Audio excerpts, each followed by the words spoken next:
દર્શક મિત્રો, આપ જોઈ રહ્યા છો વડોદરા લાઈવ 24/7. હવે જોઈએ અગત્યના સમાચાર.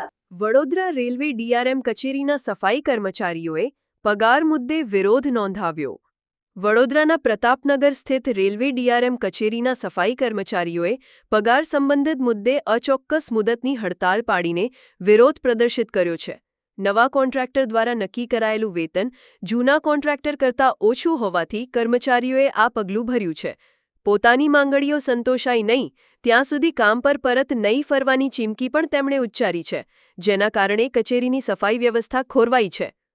કર્મચારીઓ દ્વારા મળતી માહિતી મુજબ અગાઉના કોન્ટ્રાક્ટર દ્વારા તેમણે પ્રતિ દિવસ ₹500નું મહેનતાણું ચૂકવવામાં આવતું હતું. જો કે કોન્ટ્રાક્ટ બદલાતા નવા કોન્ટ્રાક્ટરે પગારમાં ઘટાડો કર્યો છે અને કર્મચારીઓ દ્વારા વારંવાર રજૂઆત કરવા છતાં કોઈ યોગ્ય જવાબ આપવામાં આવતો નથી. આ અંગે ઉચ્ચ અધિકારીઓનું ધ્યાન દોરવા છતાં કોઈ નક્કર કાર્યવાહી થઈ ન હોવાથી આખરે કર્મચારીઓએ હડતાળનો માર્ગ અપનાવ્યો છે. આ મુદ્દે રેલવેના ઉચ્ચ અધિકારીઓએ હજુ સુધી કોઈ સત્તાવાર પ્રતિક્રિયા આપી નથી, પરંતુ કર્મચારીઓનું કહેવું છે કે જ્યાં સુધી નવો કોન્ટ્રાક્ટર તેમની માંગણીઓ સ્વીકારતો નથી ત્યાં સુધી હડતાળ ચાલુ રહેશે. આ ઘટનાને કારણે રેલવે કચેરીના રોજના કાર્યો પર અસર પડી રહી છે. કર્મચારીઓનું પ્રદર્શન અનેક પ્રશ્નો ઊભા કરી રહ્યું છે, જેમાં શ્રમિકોના હિતોનું રક્ષણ અને કોન્ટ્રાક્ટ પ્રણાલીમાં પારદર્શિતાનો સમાવેશ થાય છે. આ વિરોધ ભવિષ્યમાં આવા અન્ય મુદ્દાઓને પણ પ્રકાશિત કરી શકે છે. કે આ લોકો 2018 થી કામ કરે છે અને 2018 થી કામ કરતા પહેલી તારીખે કોન્ટ્રાક્ટ ચેન્જ થયો છે અને ઇન્દોરના રાજેન્દ્ર કરીન છે, એની કંપનીનો કોન્ટ્રાક્ટર છે.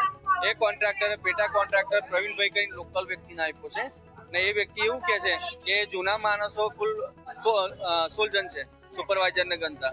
એ લોકોને કહે છે કે ₹300 તમે કામ કરો અને પહેલા રેટ આમનો ₹500 હતો, બરાબર, અને આના હતો આનામાં. તો આ લોકો એવું કહે છે કે ₹300 અંદર કામ કરવું હોય તો કરો, નહીં તો તમે છૂટા, તમારી પાસે બીજા માણસ છે.